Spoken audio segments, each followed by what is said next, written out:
예배에 참석하신 우리 성도님들 하나님께서 크신 은혜와 평강으로 함께 하시기를 주의 이름으로 축원합니다. 우리 함께 인사하고 시작하겠습니다. 십계명을 지키며 삽시다. 네, 오늘서부터는 십계명을 함께 살펴보도록 하겠습니다. 오늘 먼저 2절을 중심으로 살펴볼 텐데요.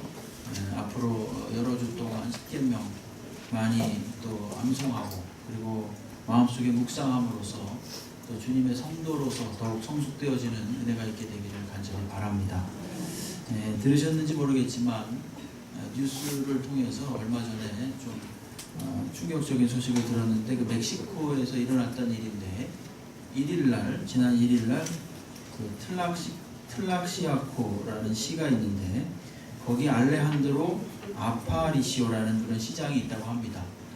그 시장의 이름이 그래요. 근데 그 시장이 취임한 지 2시간 만에 괴한들의 총격을 받아서 죽었다고 합니다. 혹시 들으신 적 있습니까? 참 놀랍죠. 2시간 만에 그냥 죽어요. 2시간 만에 시장 취임하고 나서 죽었습니다. 그러니까 멕시코라는 나라가 되게 좀 어지러운 나라 같습니다. 그래서 이 갱단들이 서로 위에 상부에 있는 권력층들과 연계되어 있고, 그래서 그 누가 권력을 잡더라도 너무나 이 얽힌 게 많아가지고요. 그들을 근본적으로 제거하기가 되게 힘들다고 합니다. 멕시코 시장 연합 측에 의하면은 2006년부터 최근까지 최소 72명의 시장과 그 다음에 시장 후보들이 살해됐다고 합니다. 뭐 겁나서 참 어디 관직에 나가겠습니까? 왜 그런가 하면은 서로의 이해가 상충되고 또 자신들이 다 무력을 가지고 있기 때문에 서로 보복하고 막 이런 일이 반복되기 때문이라고 합니다.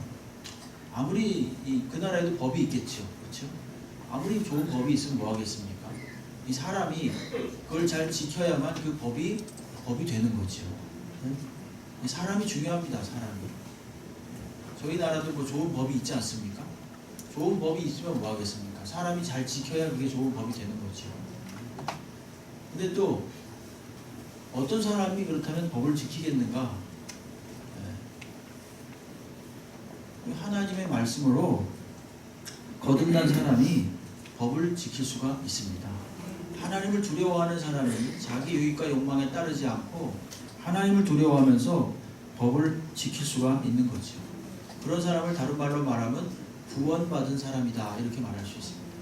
이 땅에 속해 있지만 또한 하늘에 속한 사람, 이 땅에 발을 붙이고 살지만 하나님 나라의 법칙의 지배를 받는 사람, 그 사람이 바로 하늘에 속한 구원받은 사람이다, 이렇게 말할 수 있습니다.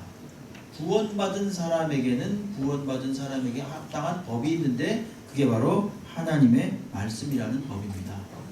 신명기 8장 3절 말씀에 보게 되면 너를 낮추시며 너를 줄이게 하시며 또 너도 알지 못하던 내 조상들도 알지 못하던 만나를 내게 먹이신 것은 이 말씀이죠. 사람이 떡으로만 사는 것이 아니요 여호와의 입에서 나오는 모든 말씀으로 사는 줄을 네가 알게 하려 하십니다. 일부러 하나님께서 광야길을 가는 동안 이스라엘 백성들을 낮추시고 줄이시고 그렇게 해서 고생을 시키셨어요.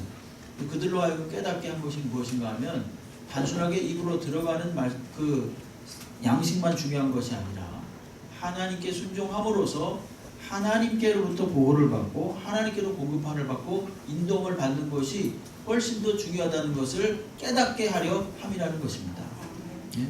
이사야 55장 1절 11절 말씀에서도 이렇게 말하고 있습니다. 내 입에서 나가는 말, 하나님이죠. 하나님의 입에서 나가는 말도 이와 같이 헛되이 내게로 돌아오지 아니하고 나의 기뻐하시는 뜻을 이루며 내가 보낸 일에 형통함이니라. 즉 하나님의 말씀은 하나님의 입에서 나왔으면 그대로 성취된다라고 하는 것입니다. 그 말씀을 받아서 지키는 저와 여러분 같은 성도들, 하늘에 속한 사람들이 이 말씀에 순종할 때 우리 주님께서 그 순종하는 사람들을 통해서 이 세상을 밝히고 또 많은 이들이 하나님께로 돌아오도록 하는 도구가 되도록 한다, 이런 거죠. 한 곳만 더 본다면 마태복음 4장 4절에서도 예수께서 대답하여 이르시되 기록되었을 때 사람이 떡으로만 살 것이 아니요 하나님의 입으로부터 나오는 모든 말씀으로 살 것이다. 이 신명기의 말씀을 인용해서 예수께서 시험 받을 때, 마귀에게 시험을 받을 때 이 말씀을 인용해서 물리치셨죠. 말씀이 아무것도 아닌 것 같지만 아무것도 아닌 게 절대 아니라 강력한 힘을 가지고 있습니다. 세계에서 청소년 범죄율이 최고 낮은 나라가 이스라엘이라고 합니다. 어릴 적부터 하나님의 말씀을 계속 듣고 자라는 거죠. 구약의 말씀을 줄줄줄줄 외우면서 자라는 거죠. 그러다 보니까 결정적인 일이 생겼을 때 말씀이 그 아이들을 제어하는 거죠. 조절하는 거예요. 그러니까 막는 거예요. 절제시키고. 나쁜 마음이 들었다가도 하나님의 말씀이 무엇으로 기록됐습니까? 성령으로 기록됐지 않습니까? 그러니까 성령께서 감동하셔가지고 결정적인 순간에 잘못된 결정을 내리지 않게 하는 거죠. 청소년 시절에 그가 정말로 나빠서라기보다는 알지 못해서거나 또는 충동적으로 범죄를 하는 경우가 많습니다. 그럴 때 누가 막겠습니까? 그거를 하나님의 말씀이 막아주는 거예요. 여러분 2019년도 새해가 밝았는데 성경 혹시라도 한 줄도 안 읽으신 분 있습니까? 새해 들어서 마음속에 깊이 회개하시고 오늘서부터 열심히 말씀 읽으시기 바랍니다. 그럼 주의 말씀께서 우리의 심령 속에 들어오셔서 그 말씀으로 우리를 주관하실 것입니다. 이 하나님의 말씀을 조항별로 율법이라고 하는데 하나님의 말씀을 이렇게 쭉 적어놓은 구체적으로 적어놓은 게 율법인데 율법은 이제 토라라고 하죠. 근데 총 613개의 계명으로 되어 있습니다. 248가지 지난번에 말씀드렸죠. 하라 무엇을 하라라는 긍정적인 계명 248가지하고 하지 말라라고 하는 365가지의 계명 합쳐서 613개로 이 하나님의 말씀이 이루어져 있습니다. 그리고 이 말씀을 분류해 보면은 세 덩어리로 분류할 수 있는데 한번 받아하시겠습니다. 민법, 제사법, 도덕법 이렇게 구분할 수가 있습니다. 첫 번째로 이 민법은 말입니다. 인간관계를 다룬 법이죠. 그래서 얼마 잘못했으면 얼마를 물어주고 배상을 하고 이런 법입니다. 근데 이것이 이스라엘이 점점 규모가 커지고 국가적인 형태를 띠니까 근본적인 정신만 남았습니다. 민법도 이제는 그 조항들은 다 사라지고 근본적인 그 법의 정신만 남았죠. 제사법은 뭐냐면 아시는 것처럼 하나님께 제사 드릴 때 이렇게 하라고 하는 그런 법입니다. 매번 제사 드릴 때 특별히 제물을 바치게 되고 짐승을 바치게 되는데 이것은 이 짐승을 바쳤던 그 제물을 바침으로써 하나님께 죄사함을 받았던 이 제사법 이것은 영원한 그리고 완전한 제사를 이루신 우리의 영원한 속죄 제물이신 예수 그리스도가 십자가의 제물로서 화목 제물로서 또는 속죄 제물로서 돌아가심으로써 완전히 종결됐습니다. 그러니까 민법은 정신만 남았고요. 그 다음에 이 제사법은 예수 그리스도의 십자가의 죽으심으로 완전히 이루어졌습니다. 종결됐습니다. 그 제사가. 그리고 오늘 우리가 함께 읽은 십계명, 이 십계명은 도덕법이라고 합니다. 십계명은 그러니까 이 시대를 초월해 가지고 하나님의 백성이라면 반드시 지켜야만 하는 기본적인 윤리와 도덕을 담은 내용이 바로 이 십계명이 되겠습니다. 그래서 이 십계명은 주님이 오시는 그날까지 꼭 지켜 행해야만 하는 그 말씀이 바로 십계명의 말씀입니다. 십계명은 하나님께서 이스라엘 백성이 애굽에서 430년간 종노릇 하던 곳에서 끄집어내신 후에 구원하여 내신 후에 구원받은 백성으로서 어떻게 살아야만 할 것인가를 가르쳐준 법이 이게 바로 십계명입니다. 십계명은 크게 두 돌판으로 되어 있습니다. 출애굽기 32장 15절 말씀에 보게 되면 모세가 돌이켜 산에서 내려오는데 두 증거판에 그의 손에 있고 그 판의 양면 이쪽 저쪽에 글자가 있었다 이렇게 말합니다. 저기 증거판이 몇 개 있다고 되어 있습니까? 보시잖아요. 몇 개 있죠? 두 증거판이라 두 돌판이에요. 쉽게 말하면 두 돌판. 그리고 양쪽에 이렇게 그 양쪽 면에 돌판 양면에 쓰여 있었다. 분명히 출애굽기 32장 15절에서 말하고 있습니다. 근데 그 두 돌판 중에 한쪽 면에는 1부터 4계명, 또 한쪽 면에서는 5부터 10계명이 써 있습니다.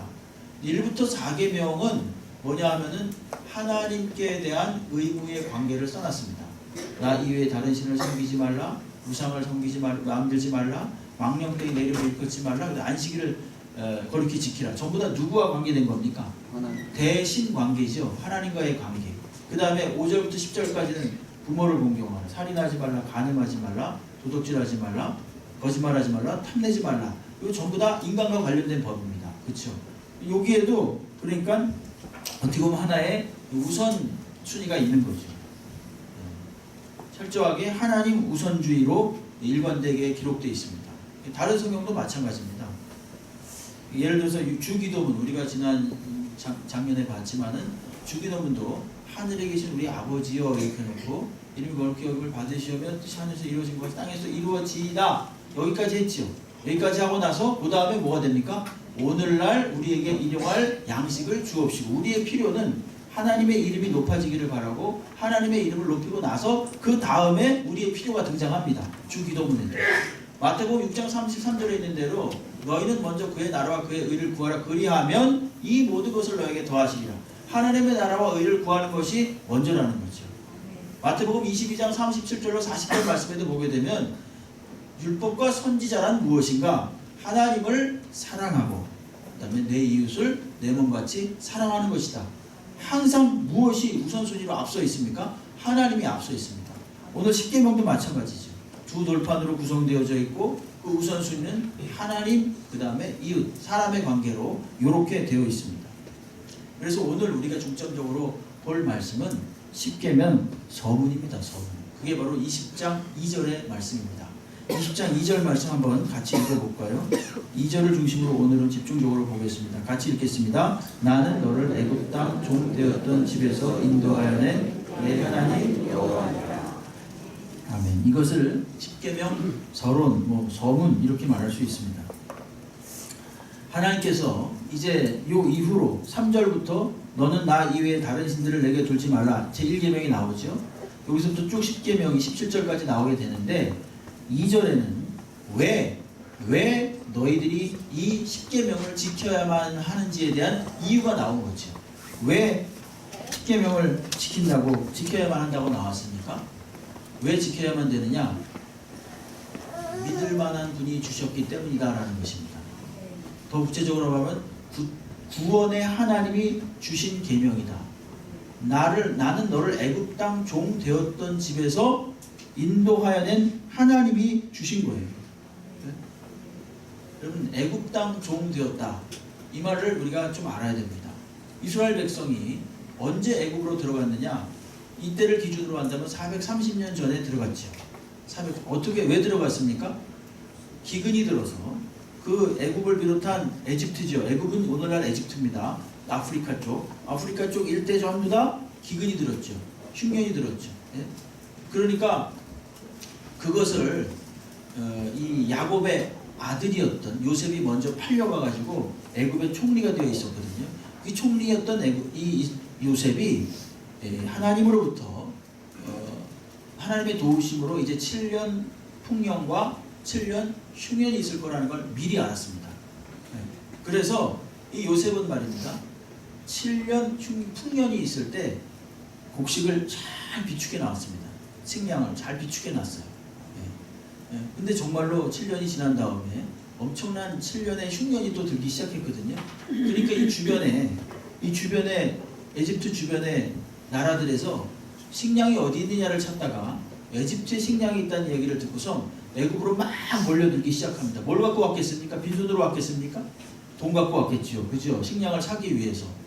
돈을 다 갖고 와서 식량을 사가는 거죠. 근데 식량은 그냥 먹으면 끝나는 거니까 금방 없어졌겠죠. 그 다음에 또 뭘 갖고 왔겠습니까? 땅을 갖고 오는 거예요. 땅 문서를 가지고 와가지고 이 땅 줄 테니까 먹을 걸 좀 달라고. 7년이나 이 기근이 계속되니까 이 사람들이 당연히 재간이 없는 겁니다. 그리고 땅도 다 팔아버렸습니다. 다 넘겨버렸습니다. 그 다음에 뭐가 오겠습니까? 자기 자신을 사라는 거예요. 내가 당신의 종이요 노예가 되겠으니까 제발 먹여만 달라는 것입니다. 그러니까 애굽은 저절로 앉은 자리에서 어마어마한 부국이 되는 거죠. 그러니까 요셉이 거기에 대한 1등 공신이고 그 배후에는 하나님께서 요셉에게 가르쳐주신 지혜가 있었던 것이죠. 당연히 그쪽 그 가나안, 오늘날로 말하면 팔레스타인, 요게 그 홍해를 중심으로 해가지고 에집트와 그리 멀지 않기 때문에 여기도 기근이 들어서 야곱의 그 아들들이 막 이 걱정 저 걱정 하다가 그 에집트에 식량이 있다는 소리를 듣고 갔고 결국은 자기들이 팔았던 그 동생 요셉이 총리가 되어 있다는 걸 알고 그 총리의 도움으로 70여 명의 야곱의 일족들이 다 애굽으로 오게 됩니다. 그러면서 잘 먹고 잘 살지요. 왜냐하면 요셉이 어마어마하게 애굽을 부강시키는데 공헌했거든요. 그들에게 뭐 많은 재산을 주고 땅을 주고 그래도 하나도 안 아까운 거예요, 애굽에서는. 그리고 그들을 잘 대우해 줬습니다. 근데 문제는 그 다음이었죠. 그렇죠?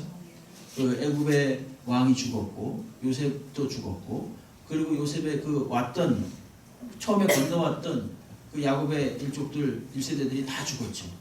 그리고 그 다음에는 이 요셉을 알지 못하는 새로운 왕이 일어났죠.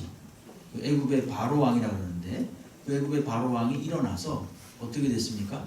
이 히브리 민족을 가만히 보니까 너무나 왕성하게 출산하고 아이들도 건강하고 부쩍부쩍 인구가 늘어나는 거예요. 안 되겠다. 만약에 무슨 전쟁이 나면 이들이 우리의 반역자가 될 수도 있겠다. 우리를 배반할 수가 있겠다. 그래가지고 잠재적인 반역 세력으로 딱 간주합니다. 그리고 그들에게 어떻게 하냐면은 핍박을 가하기 시작하죠. 핍박을.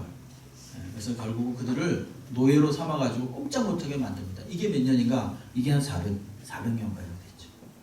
그러니까 이 히브리 백성들, 이스라엘 백성들은요, 400년 동안 노예였으면 완전히 뼛속까지 노예입니다. 뭐 어떻게 해볼 만한 생각조차, 무언가 뭐 반역을 일으킨다거나 혁명을 일으킨다거나 힘을 조직한다거나 이런 건 아예 꿈도 꾸지 못했던 그런 때입니다. 완전한 절망, 완전한 무능의 상태, 이게 바로 그들이 애굽에서 빠져나오기 전의 상태였습니다. 그런데 오늘 제가 지금 말씀드리는 바로 이 말씀을 말씀드리기 위함인데, 2절에 있는 대로 바로 그런 너를 애굽 땅 종 되었던 집에서 인도하여 냈다. 그렇게 아무것도 할 수 없었던, 여기 집이라는 말이 나옵니다. 애굽 땅 종 되었던 집. 이 집은 정착하는 곳이고, 그곳에서 완전 무능한 상태에서 아무런 것도 할 수 없는 상태에서 거기서 그냥 하루하루를 보내고 있던 히브리 노예들을 하나님께서 어떻게 데리고 나오신 거예요? 완전히 뿌리째 그냥 포크레인으로 푹 퍼가지고 데리고 나온 거예요. 누구의 힘으로? 순전히 하나님의 힘으로 데리고 나오신 거예요. 한번 받아가시겠습니다. 구원의 하나님. 구원의 하나님. 구원의 하나님. 왜 너희가 나의 십계명의 말씀을 지켜야만 되는가? 내가 그런 하나님이라는 것입니다. 너희들이 아무것도 할 수 없었을 때, 아무런 능력이 없었을 때, 그런 꿈조차 꾸지 못했을 때, 구원이라는 것, 탈출이라는 것, 자유인이라는 것 꿈도 꾸지 못했을 때 내가 너희를 푹 퍼냈다는 것입니다. 그 과정에서 하나님께서 애굽의 황제 바로에게 10가지 재앙을 내리기도 하고 어마어마한 재난들을 내리면서 완전히 황제로 하여금 무릎을 꿇게 하고 이 히브리 민족, 이 이스라엘 민족을 보내주지 않으면 안 되게끔 하신 거죠. 그러니까 하나님은 무슨 하나님입니까? 전능하신 구원의 하나님이세요. 전능하신 구원의 하나님. 그렇기 때문에 나의 십계명의 말씀, 전능하신 구원의 하나님이 너에게 명한다. 십계명을 지키라, 이런 거죠. 십계명을 말하기 전에 하나님은 당신이 누구신가를 분명하게 말씀하시는 것입니다. 첫 번째, 전능하신 구원의 하나님이시기 때문에 십계명을 지키라는 것입니다. 구원은 이미 하나님이 하셨죠. 그러므로 구원받은 백성으로서 전능하신 하나님을 믿고, 구원자 하나님을 믿고 지키라는 것입니다. 이게 단순하게 과거뿐만이 아닙니다. 오늘날 현대의 성도들에게도 하나님은 전능하신 구원자 되심을 믿으시기 바랍니다. 애굽과 같았던 생활, 죄가 죄인지도 모르고 사망이 사망인지도 모르고 그냥 모든 사람들이 겪는 운명으로 여기고 있었을 때, 죄와 사망의 굴레에 있을 때 하나님이신 예수님이 빛으로 우리 가운데 오셔서 그 전능하심으로 어둠의 권세를 파하시고 우리를 사망에서 생명으로 옮기셔서 하나님 나라 백성으로 삼으셨습니다. 하나님 나라 백성으로 삼으실 뿐만이 아니라 새로운 하나님 나라의 가치관을 주셨습니다. 종전에 가지고 있었던 이기심이나 옹졸한 어떤 질투, 야망, 경쟁심, 이런 것들 다 버리게 만드셨어요. 그러니까 교회라는 것은 사실은 경쟁심이나 이기심이나 질투나 야망이나 그런 것들이 발붙일 자리가 없는 곳이 교회입니다. 많은 교회가 타락하는 이유는 그런 것이 계속 스멀스멀 일어나기 때문에 타락하는 거예요. 이미 교회는 새로운 질서가 딱 자리 잡고 있는 곳입니다. 그 새로운 질서라는 게 뭡니까? 하나님의 질서예요. 하나님의 질서, 사랑의 질서고 낮아짐의 질서고 섬김의 질서가 딱 자리 잡고 있는 거예요. 예전에 이기심이나 질투심이나 야망이나 복수나 뭐 이런 것들은요 이미 옛 질서로 다 밀려난 겁니다. 성도에게 있어서도 마찬가지입니다. 성도에게 있어서도 이미 옛 것은 흘러갔습니다. 누가 뭐라건 예수 그리스도께서는 사망 권세를 이기시고 부활하셨습니다. 이것은 일어난 사실입니다. 그렇죠? 예수께서 부활하셨음을 믿습니다. 이건 분명한 사실입니다. 그리고 우리도 이제 예수와 연합한 자로서 주께서 오시는 그날에 부활의 새로운 몸을 입게 될 줄로 믿습니다. 이건 앞으로 일어날 분명한 사실이에요. 이미 일어난 일과 앞으로 일어날 일 사이에 오늘 우리가 있는 거죠. 그렇죠? 그리고 오늘의 행진은 무슨 행진이어야 되겠습니까? 승리의 행진이 되는 거죠. 그러니까 당연히 믿거나 믿지 않거나 이미 이 일은 일어났습니다. 이미 진리가 새로운 어둠의 권세를 몰아낸 것입니다. 오랫동안 불의와 압제에 힘을 주던 옛 세상의 사고방식은 물러간 거예요. 근데 우리는 자꾸만 그쪽으로 돌아가려고 하지요. 성도가 되었으면서도 하여간 높아지려고 하고 대접받으려고 하고. 물론 다 그게 사람의 본성이긴 합니다만은 그러나 그것은 정답이 아니라는 것을 누가 가르쳐 줬습니까? 성경이 가르쳐 주는 거예요. 하나님이 가르쳐 준 겁니다. 우리는 옛 본성 속에 계속 있고 싶어 하지만 그러나 그것은 이미 물러갔다. 이미 그것은 다 저물어 버렸다. 그렇게 가르쳐 주고 계십니다. 누가 그렇게 하셨습니까? 전능하신 구원자 하나님이 그렇게 하신 거예요. 그렇기 때문에 우리는 구원받은 하나님의 백성으로서 지금도 믿음으로 살고 있는 것입니다. 어떻게? 주의 말씀을 지키면서 사는 거죠. 하나님께서 십계명 주신 것 이거 믿음으로 지키면서 사는 겁니다. 세상에는 이것이 아무런 표가 나지 않습니다. 세상 사람들은 이거 한다고 우리들한테 표창장을 준다거나 공로패 주지 않습니다. 그러나 하나님 보시기에는 너희들에게 완전한 새로운 질서가 심어졌다라고 분명히 말씀하시는 거예요. 여러분 이스라엘 백성들이요 40년 동안 광야길을 걸었습니다. 40년 동안 하나님께서 군대말로 뺑뺑이를 돌린 이유가 뭘까요? 여러분 그 군대에 가면요 신병교육대라는 게 있습니다. 거기 가면요 이 사회물 다 뺀다고요 엄청나게 굴려요. 그렇죠? 군대 갔다 오신 분들은 알 거예요. 하여간 박박 깁니다 거기서. 요즘은 뭐 몇 주 하는지 모르겠습니다. 하여간 엄청나게 사회물을 뺀다. 이게 명분이에요. 하나님께서 애굽에 있었던 그 노예의 물 매일 종로를 타고 사망 권세 아래 애굽의 노예 아래 있었던 그 물을 빼기 위해서요 40년 동안 뺑뺑이를 돌린 거예요. 쉽게 말하면 군대 용어로 말하는 속된 말로 말하는. 그러면서 이제부터 너희들에게 새 질서를 주게 되는데 그게 무슨 질서냐? 이게 십계명이라는 것입니다. 여러분 우리도 21세기에 사는 우리도 하나님의 백성으로 새롭게 부르심을 받았습니다. 그렇다면 우리는 우리 안에 무엇이 사로잡고 있는 거예요? 새로운 질서가 있는 것입니다. 누가 뭐래든 간에 전능하신 구원자 하나님께서 이미도 그 일을 이루신 줄로 믿습니다. 그러므로 십계명을 온전히 지킴으로써 새로운 질서, 새로운 법률을 따라 살 수 있는 거룩한 백성 되기를 바랍니다. 그래서 오늘 십계명을 보는 거죠. 두 번째로 하나님 구원의 하나님이시되 어떤 구원의 하나님이신가? 함께 하시는 구원의 하나님이십니다. 전능하신 구원의 하나님뿐만이 아니라 함께 하시는 구원의 하나님이시기 때문에 오늘 우리가 십계명을 지켜야만 되는 거죠. 예? 여기 보게 되면 2절을 잘 보십시오. 나는 너를 애굽 땅 종 되었던 집에서 인도하여낸 무슨 하나님? 내 하나님이라고 말합니다. 내 하나님. 내라는 것은 어이 너의 그런 뜻이요. 너의 문법적으로 말하면 소유격이죠. 너의 하나님이다 이런 겁니다. 그래서 이걸 좀 더 풀어서 말하면 나는 이제부터 너희의 것이다 이런 뜻이죠. 나는 너희가 소유한 하나님이다 이런 뜻이죠. 이 말씀은 그 5절에도 나옵니다. 그것들에게 절하지 말며 그것들을 섬기지 말라. 나 네 하나님 여호와 또 그렇게 나옵니다. 너의 하나님 여호와. 계속해서 하나님께서는 누구에게 속했다고 말씀하시는 겁니까? 이스라엘 백성에게 속했다고 말씀하시는 거예요. 이 말씀은 이미도 하셨습니다. 애굽에서 꺼내시기 전에 이미 하셨어요. 출애굽기 6장 6절로 7절에 이런 말씀이 있습니다. 그러므로 이스라엘 자손에게 말하기를 나는 여호와라. 내가 애굽 사람의 무거운 짐에서 너희를 빼내며 그들의 노역에서 너희를 건지며 편팔과 여러 큰 심판들로서 너희를 속량하여 너희를 내 백성으로 삼고. 여기부터 같이 읽어볼까요? 시작. 나는 너희의 하나님이 되리니 나는 애굽의 사람의 무거운 짐 밑에서 너희를 빼는 너희의 하나님 여호와인 줄 너희가 알리라. 아멘. 저기 보십시오. 나는 너희의 하나님이 될 것이다. 그리고 너희를 빼내고 나면 나는 너희의 하나님 여호와인 줄 너희가 알 거다 이렇게 말했어요. 그래놓고 20장으로 지금 넘어와가지고 20장 2절 말씀에 보게 되면 인도하여 낸 내 하나님 여호와다 이렇게 딱 규정해서 과거형으로 말하고 있습니다. 이루어졌다는 얘기죠. 내가 너희를 빼내면 이제부터 나는 너희 하나님, 너에게 속한 하나님이 될 것인데 20장으로 넘어오니까 뭐라고 말하냐면 이미 내 하나님 여호와다 라고 완료형으로 딱 말하고 있습니다. 보통 우리가 어디를 이렇게 후원한다 그러면 나는 당신의 후원자가 되겠습니다 이렇게 말하죠. 이제부터 당신을 후원하겠습니다. 나는 당신의 후원자입니다 이렇게 말하면 그냥 문자적으로만 보면 누가 누구를 소유한 겁니까? 당신이 나를 소유한 거죠. 나는 당신의 후원자니까. 그렇죠? 맞죠? 네. 그렇죠? 나는 당신의 후원자니까 당신이 나를 소유한 거잖아요. 문자적으로 보면. 근데 실질적으로 보면 뭡니까?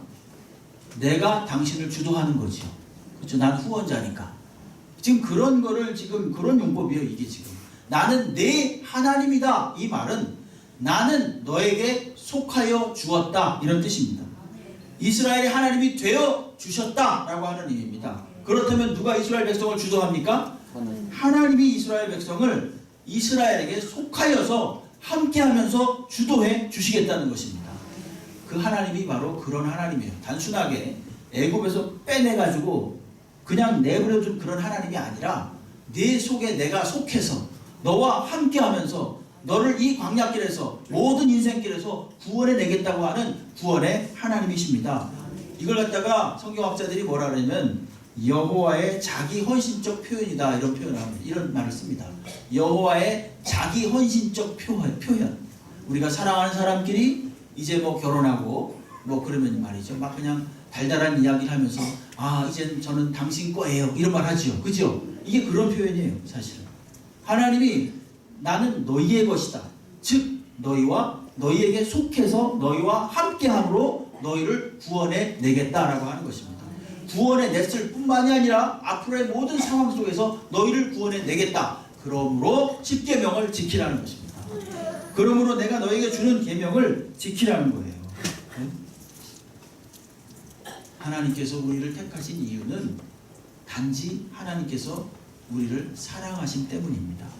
우리에게 어떤 자격이나 조건이 있어서가 아니라 저와 여러분을 하나님께서 택하신 이유는 하나님이 단지 우리를 사랑하셔서 하나님의 하나님 되심을 우리를 통해서 나타내고 싶으셔서 우리를 택한 겁니다. 고린도전서 1장 26절로 29절 말씀에 보게 되면 형제들아 너희를 부르심을 보라. 지혜로운 자가 많지 아니하며 능한 자가 많지 아니하며 문벌 좋은 자가 많지 아니하도다. 그러나 하나님께서 세상의 미련한 것들을 택하사 지혜 있는 자들을 부끄럽게 하려 하시고 세상의 약한 것들을 택하사 강한 것들을 부끄럽게 하려 하시며 하나님께서 세상의 천한 것들과 멸시받는 것들과 없는 것들을 택하사 있는 것들을 패하려 하시나니 이는 아무 육체도 하나님 앞에서 자랑하지 못하게 하려 하심이라.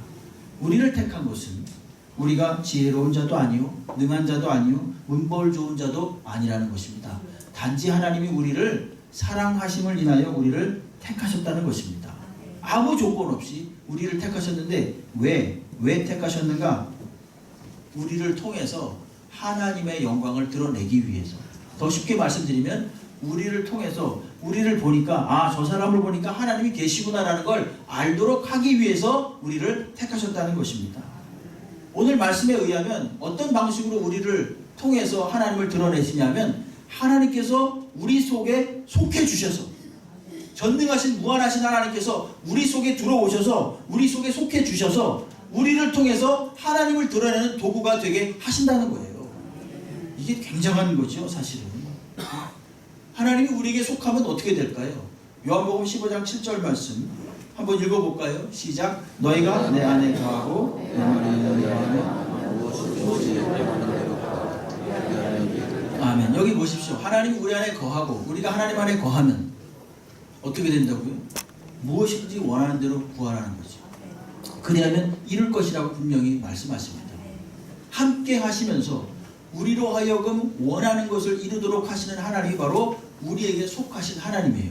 이거는 논리적으로는 이해가 안 가요. 삼위일체처럼 이해가 안 가는 거예요. 누가 누구에게 속했다라는 말은요. A가 B에게 속했으면요. B가 A에게 속할 수가 없거든요. 그렇죠? 논리적으로 그렇잖아요. 근데 성경에서는 분명히 나는 너에게 너는 나에게 속하였다 이렇게 말을 합니다.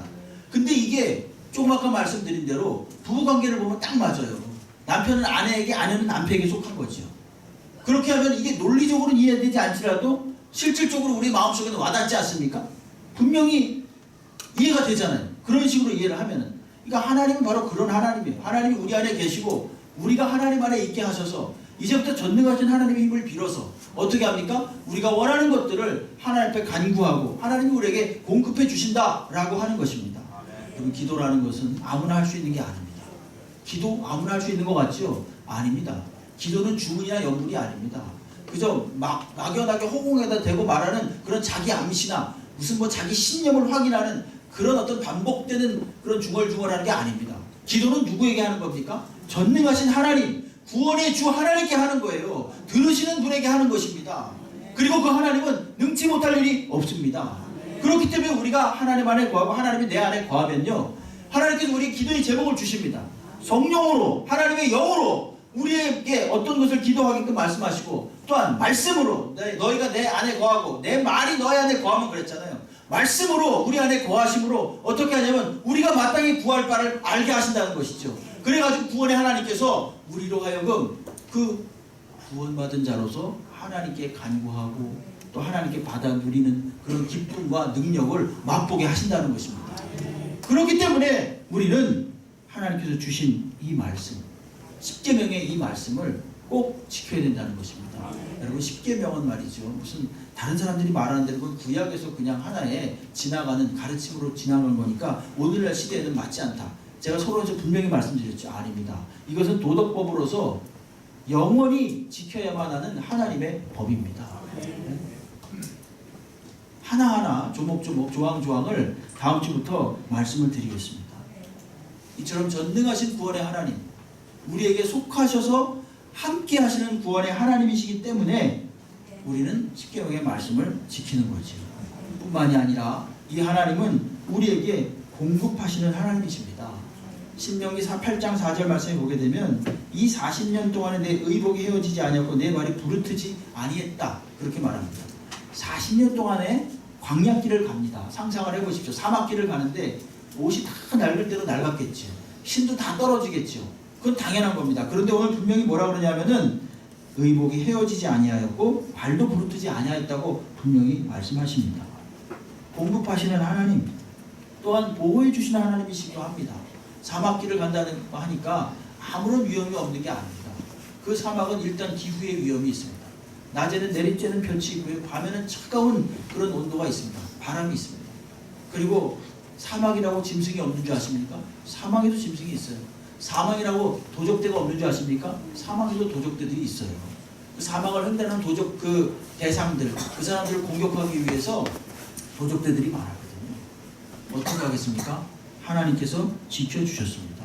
출애굽기 13장 21절로 22절 말씀에 보게 되면 여호와께서 그들 앞에서 가시며 낮에는 구름 기둥으로 그들의 길을 인도하시고 밤에는 불 기둥을 그들에게 비추사 낮이나 밤이나 진행하게 하시니 낮에는 구름 기둥 밤에는 불 기둥이 백성 앞에서 떠나지 아니하니라, 이렇게 말하고 있습니다.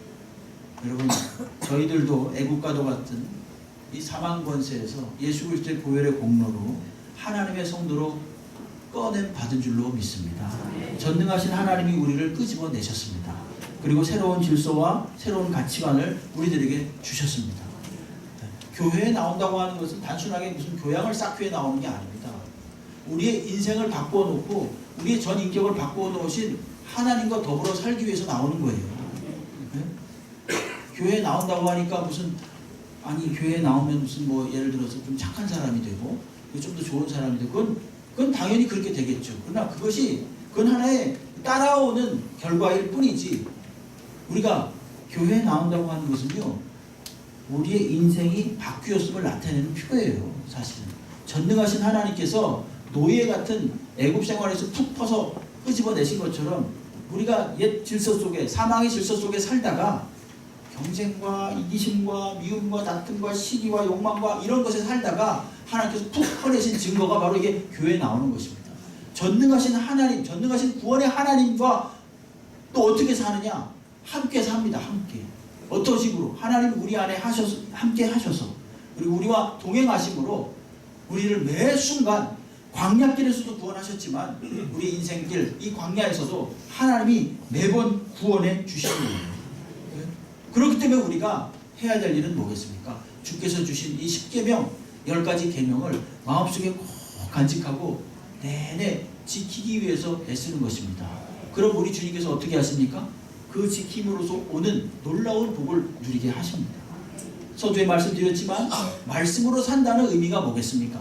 하나님의 말씀으로 산다는 것은 이걸 뭐 이렇게 뜯어먹고 사는 게 아니죠. 뭐 책을 뜯어먹고 그런 게 아니죠. 옛날에 무슨 선배들이 영어 공부하면 말이죠.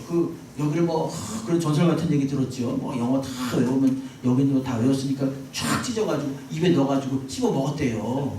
예? 그런 얘기 들었어요. 저도 사실은. 그런 사람 한 번도 못 봤는데 어쨌든 그런 얘기 하는 거 많이 들었습니다.